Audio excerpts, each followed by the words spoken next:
As WoW Classic continues to become a thing among the masses, sometimes I think the best thing that the WoW player base could do is look in the mirror. This is MultimediaJay Radio Style for Sunday, September 1st, 2019.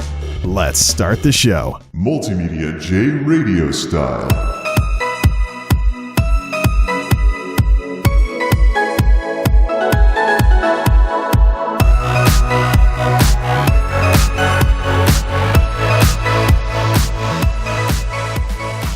Well, it may not seem like it, with the high population of the servers and the queues still being a thing as big as they are on streamer servers and PvP servers, but I really think that we're approaching or have passed the zenith of this WoW Classic honeymoon period, where everybody's going to be like, new toy with it.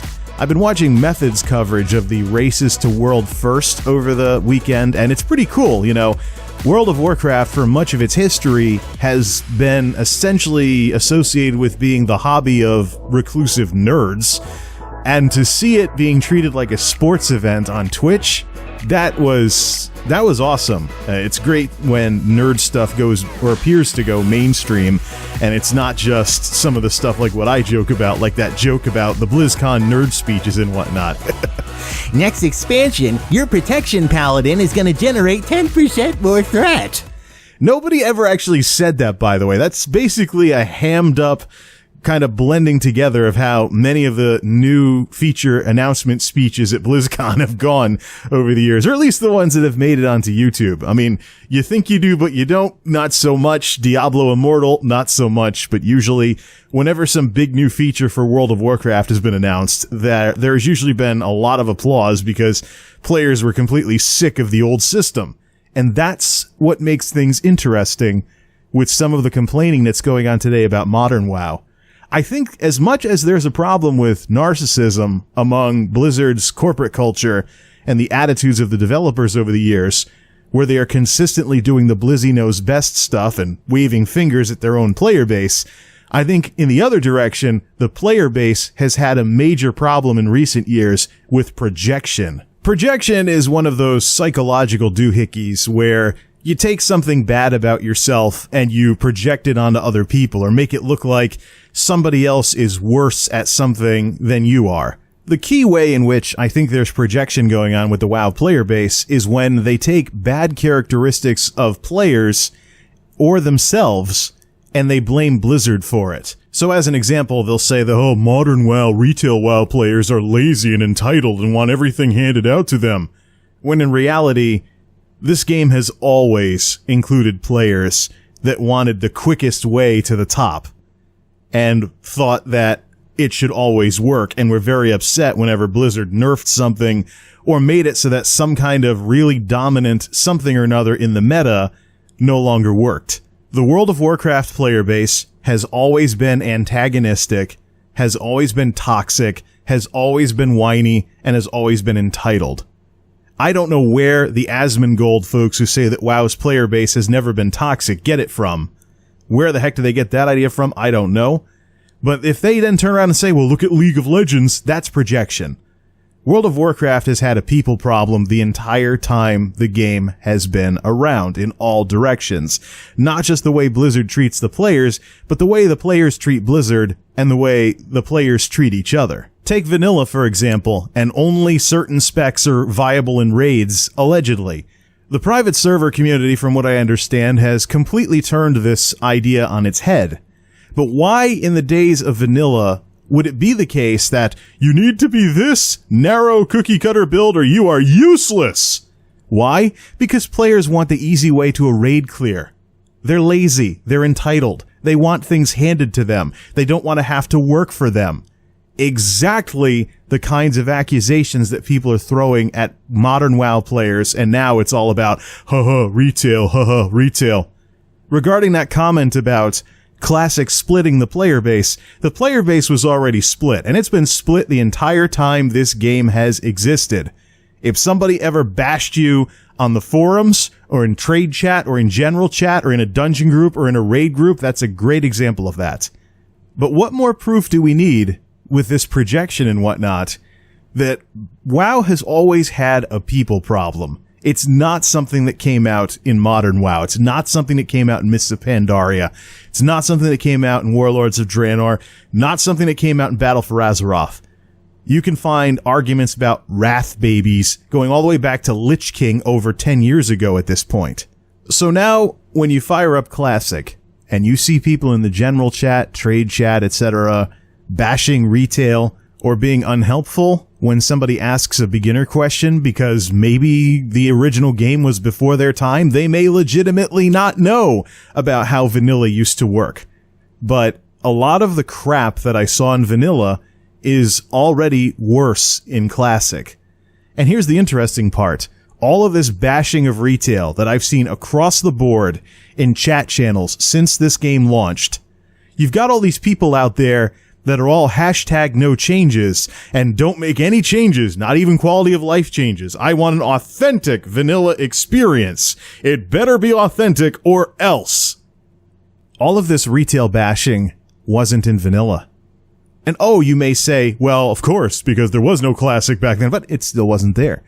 Why is it a thing? Why aren't people basically being historical reenactors of the original game? Why does there have to be this constant bashing of BFA?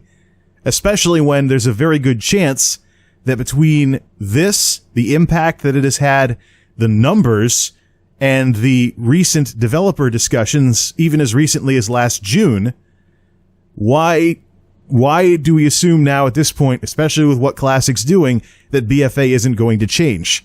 I believe very much we have a tail wagging the dog situation here. Something that was supposed to be just a test market or a way to get people interested in the modern game by showing them the old game or something like that. I think that's going to backfire, and there will be big changes to BFA in the near future as a result of this game, because let me tell you something about some of these numbers. Thousands and thousands of people are showing up in my census results for my Classic server. So I decided to go back to my Stormrage server on the live side, on the regular game side, on the retail side. Stormrage is an Alliance country club. It is one of the most highly populated servers out there, nearly all Alliance. So I had an Alliance character standing in Stormwind while the survey ran, and there were less than 2,000 players. So, results for the census app, and I'm not even on a Classic server with a queue. 5,000 to 6,000 players versus Stormrage not even being able to hit 2,000 during peak time. Early evenings, Eastern time zone.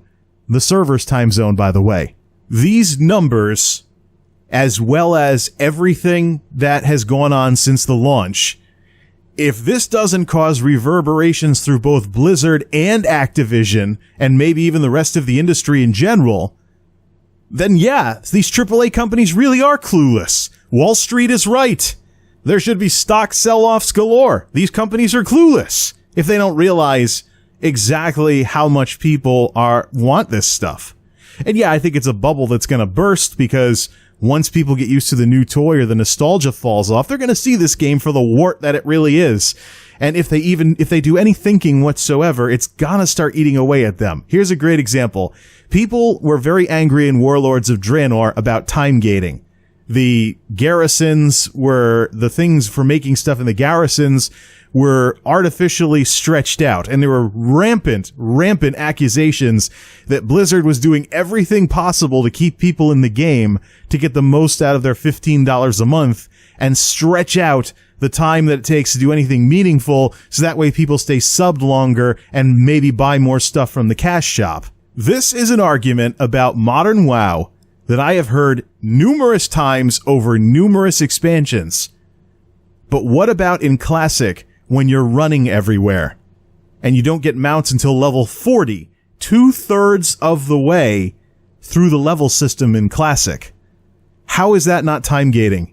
Oh, it just means that you're gonna appreciate getting a mount more when you finally get one at level 40. Dodge. Projection. You spend 2/3 of the game artificially slower than you otherwise would be. How is that not time gating? And it's funny because I really ruffled some feathers when I brought this up in general chat. I said, hey, If this game came out today, people would accuse Blizzard of time gating because of all the running around. Folks are like, that is not even close to what that term means. Ha ha ha ha ha. Nope. I remember the arguments from Warlords. Anything Blizzard does that seems to artificially make the game take longer to play is time gating. So, how is running everywhere for 2/3 of the game not time gating? And you see, this really exposes just how WoW was successful because it was the only game that was as successful as it was of its type. It was the biggest MMO for years.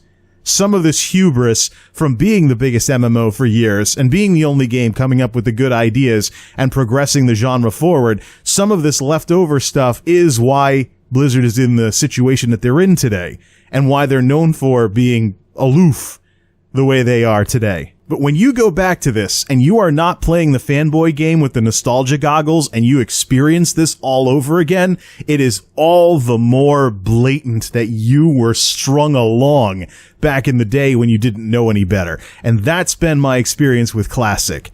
Seeing all these clunky old mechanics that have been quality of life out, or having to use add-ons again for features that Blizzard has since made into standard features. And that's another thing people scream about. Don't use any add-ons! Don't use any add-ons! You're killing the experience by using add-ons! Spare me the drama! There was Decursive in vanilla. There was Auctioneer in vanilla. There was Cosmos UI in Burning Crusade.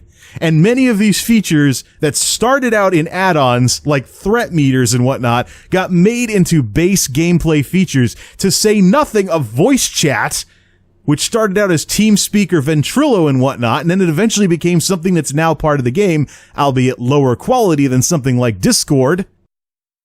Look, as we've seen with these ideas that float around in the add-on world, if Blizzard doesn't approve of them, they change the UI to break the add-ons. And I'll tell you what, Classic Looking for Group is not anywhere close to the first example of that. There have been, people don't remember them as much because they didn't get as much buzz as, say, classes getting buffed or nerfed or something. The UI and mod development for World of Warcraft has always been off to the side somewhere. But there have been, and I remember some updates on MMO Champion saying Blizzard doesn't agree with these kinds of add-ons, so they're going to change the UI in order to break these add-ons because they don't want them. I mean, what happened with Classic LFG was nothing new. Anybody who's been in the WoW scene for any respectable length of time should know that this was not a unique incident. This has happened throughout the years. Blizzard doesn't think that certain add-ons should be allowed, and they change the UI and what's available and the tools available to break the add-ons. Nothing new whatsoever. So, for the features that started out on add-ons and then turned into standard features in the game, this is Blizzard putting their stamp of approval on those features that, yes, they have a seat at the table in the game itself. They've even said this at some of the BlizzCons that I've linked on the channel page in the playlist that I've created about Blizzard's attitude towards class design throughout the years. Basically, once something like a threat meter or something else like that became something that seemed mandatory, they wanted to put it into the game. So that way you wouldn't have like mandatory add-ons to make you anywhere near a decent player of this game. And in a way, it's human ingenuity among the player base that came up with this stuff. And now it's a standard feature in the game. If you want to call that Blizzard giving people handouts, when the idea originated with players and was popular enough with players to get Blizzard's attention, then I don't know what kind of world you're living in. I'm thinking contrarian world, where you just want to argue for arguing's sake. But that explains a lot of the behavior that has dotted the WoW forums throughout their various incarnations over the years. And yeah, let's not forget, the World of Warcraft forums have been redone from scratch multiple times. And they don't ever seem to get any better. I mean, I was looking at the classic forums and some of the venom getting spewed around on there. Still the world's biggest babysitter, huh, Blizzard? So it'll be interesting to see how WoW Classic exposes the people problems that exist, not only with Blizzard's developers and how they treat the players, but the players and how they treat Blizzard or how they treat each other. Because all of this is nothing new. It's one of the key reasons why I play other games like ESO, because absent all of this drama, these games are actually pretty good. And it's fun to, for example, go into a dungeon group where people are actually helpful and they're not bashing you because you didn't heal somebody one pull, or they actually try a boss pull multiple times instead of, oh, we wiped, everyone drop group, these people are morons. Such a breath of fresh air. Such a breath of fresh air. One more example of projection that I want to talk about with regards to what WoW Classic is doing. And that is, people talk about how things were harder in Classic. And heck, even the advertisement where, you're going back to a world where anything can kill ya, we're going back to vanilla. Maybe that is something for Blizzard to continue tweaking in the regular game, is the world difficulty, where if you go into, say, a den of bandits, you pick a fight with a couple of them, and there's a chance that they may go get their friends if you beat them up enough, and it'll just drag the fight on even more, and it might knock you out in the end.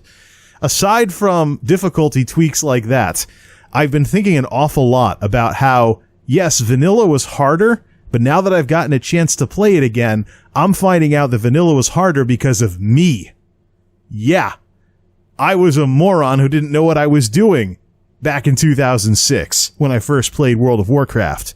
And that contributed to some of the difficulty. And I'm curious, if I can be such a problem, how much was this something that influenced the perceived difficulty of the game back then, and how people say today, oh, things were harder in Classic, when in reality they were just morons, didn't know what they were doing in Classic. Here's a great example of the perceived difficulty. When I first got the game in vanilla, I stuck mostly to quests. I didn't get caught up in PvP, I didn't get caught up in the auction house, I didn't get caught up in farming or grinding or anything of that sort.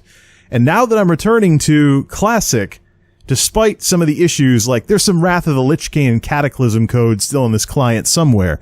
There are mobs in the starting areas, for example, that are neutral when they should be aggressive. It'll be interesting if Blizzard ever nerfs that so they're aggressive again. It would be the first time they've ever made a starting zone harder.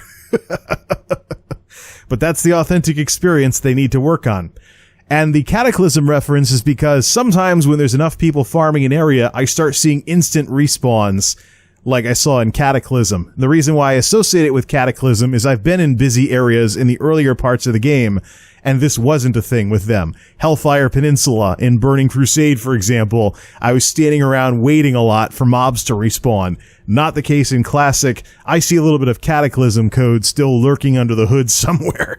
This is a hybrid. It's not a straight port of the original 2006 game. I've seen the making of video where they talk about how they combine together the modern engine with the retro elements from the game to make what they call an authentic vanilla experience, which was probably wording that the lawyers chose to cover their asses. Like corporate lawyers often do. And for good reason. So yeah, it's not 100%. It's more like 90, 95%. But there's a couple of things that I've noticed that don't happen today that did happen back in the original game. So for example, the quest rewards, they remain vendor trash for almost all the way out to Westfall on the Alliance side. So you can get up to around level 10 and you're still getting vendor trash quest rewards. Meanwhile, greens will start showing up on the auction house around level 7 for level 7 or 8 characters. And it's interesting because I felt like the game was harder, and then I was like, what about the auction house? I didn't do that back in vanilla. I go over there, and once more players had gotten into the higher levels and greens started showing up in the auction house, I just stayed current with gear. And it was fun, beating up the machines in Westfall and doing 20 DPS when the so-called DPS classes were only at 12 or 13 because I was actually on top of things with gear. Another element of this, too, is that this whole questing all the time as how you level up, which I think has a lot to do with why people get bored with the leveling zones in modern WoW. This didn't exist back in vanilla. In vanilla, it was a combination of questing and doing other stuff, like grinding, helping your friends out, running dungeons. You could not level up solely off of questing. So I've noticed, oh, this is hard. Oh, wait, I'm into orange quests, or I'm fighting mobs 2 or 3 levels higher than me. I'm not constantly fighting mobs that are the same level as me. And that might be a way for Blizzard to reprise their world scaling so that mobs have minimum levels, So there can still be that added danger of you'll fight 2 level 10 bandits, but there's a level 12 bandit nearby and they come running over to you to defend their buddies, and they start beating you up as well, and you take more damage. And that's something I think Blizzard could tune on the world scaling side of things in the live game. Put minimum levels on everything, including the mobs. Because it's been fun going through Westfall and getting surprised by a dust devil closer to level 20 when you're beating up level 12 or 13 bandits or boars or something like that. I've already made the comparison to the Fell Reaver in Hellfire Peninsula, the original Fell Reaver, and folks were cracking up about it, and some people were even mentioning this later too, that were part of a different discussion, like, man, the dust devils are just like the Fell Reaver. Yeah, it's an element of danger in the outdoor world that exists in this game that maybe Blizzard should consider bringing back to the modern game. And they'd have to do that through modifying the world scaling, of course. But if I pay attention and take little timeouts to level up trade skills or something where I'm getting a lot of materials to sell on the auction house, make money, buy gear, stay current on gear, which gives my interaction with people buying and selling on the auction house some meaning instead of, oh, I can make everything on my own. Once you factor that in, a lot of this difficulty goes away. A lot of the times when I feel like the game is getting hard, either my gear isn't completely as high as it could be level-wise, and I gotta stop, make some more money, and go buy some better gear, or I am fighting mobs that are a level or 2 above me, and I don't notice that they're in the orange range or something, because I'm too used to the really, really tuned up experience in the more recent versions of the game, where if you're level 16, your quests are going to send you out to beat up level 16s all the time. There's never going to be a variation in the levels. Speaking of gear and to a lesser extent talents, I know a thing or two about specialization and how it makes you more powerful, versus trying to be a jack of all trades. As a level 40 Holy Paladin in vanilla, my character had 200 of every stat from greens. Some strength, some agility, some stamina, some intellect, some spirit. So all over the place. And it took forever to kill things. So I was going around with a one-handed shield because I was like, oh yeah, I'm a knight. I have a sword and shield. Woohoo!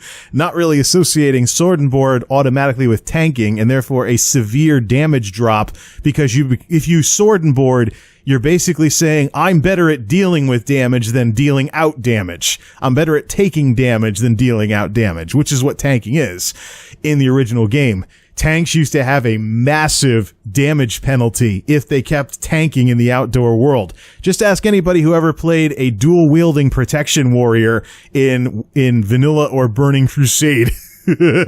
Why they would do something like that, because you needed some kind of damage when you weren't tanking stuff, and it was very hard to come by otherwise. So now that I know how the game works, I know that I can put a buff watching mod on and keep an eye on Blessing of Wisdom, because mana per 5 helps with sustained damage, because paladins can keep fighting longer if they can go longer without running out of mana, as opposed to Blessing of Might increasing burst damage, and Retribution in the earlier parts of the game was known for uncontrollable burst damage that was a nightmare in most PvE situations. So a way to try and eke out some more smoothed out damage, even before Blizzard retuned everything to put Ret Paladins more in charge of their DPS instead of just, maybe Seal of Command will crit once in a while. Taking this approach and stuff just represents all these years of experience taking what should be a hard game and making it just moderately challenging instead. But I'm wondering how many of these people out there that are playing this game now, going through this, are fighting back those feelings that maybe they were wrong about Classic and that it was only hard back in Vanilla because they didn't know what they were doing. Or they had a crappy computer or a crappy internet connection. Maybe they had consistent problems with lag or something like that. But some other reason other than what they thought, oh, the game was harder back then, is the reason why they thought the game was the game seemed more difficult back then. And what spells the difference between good people you should group with and join their guild, and bad people you should stay away from as much as possible, is how people handle this cognitive dissonance, as it's called in psychology circles, when you get this weird feeling, because there's a difference between what you internally believe and what you're externally experiencing. This is a great example of that. So what's going to happen? Are people going to accept that maybe they were the problem back in the day? Or is it going to be just projection? They'll find some way to blame Blizzard for everything, or, oh, the retail players are gonna ruin Classic. Oh, Blizzard's gonna ruin Classic. Blizzard's gonna eventually cave. or whatever the excuse of the day happens to be. Something to think about.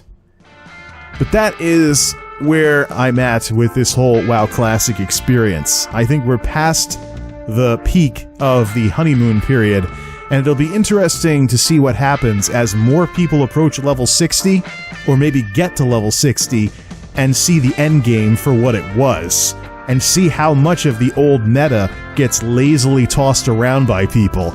Oh, you can't raid as a paladin unless you're a healer, because you're gonna suck otherwise, because we want an easy clear of Molten Core. You know, the private servers have been throwing a lot of this old school logic on its head. I am very curious if an actual officially Blizzard-endorsed product can do the same. The most common level on my server per the last round of censuses that I've seen for the Alliance side is the teens still. So, and there's a bunch of new level 1s that have just shown up as more people have gotten curious about the game, or some people are rolling alts or something like that. So it'll be very interesting to see what happens when there are more people closer to level 60. We start seeing more raiding taking place outside of the hardcore esport people that are being paid to grind as fast as they can through this game. Once the power grinders and everybody have some company, I am very, very curious what happens in terms of how Classic goes, especially as a static world. That if Blizzard doesn't cave and introduce Burning Crusade instead of allowing a character copy off to a Burning Crusade Classic server, if they decide to keep this going with other really old, venerated expansions, yeah, it'll be very interesting to see what happens. Because the whole static world thing is completely new. This wasn't around in vanilla, like some of the bashing that's going on in the chat channels. But this, however, is a necessary evil in order to have this kind of service and have it remain authentic. It should be interesting to podcast about, at the very least. We'll see what happens. Till next time, this is MultimediaJay, signing off. Thanks for stopping by.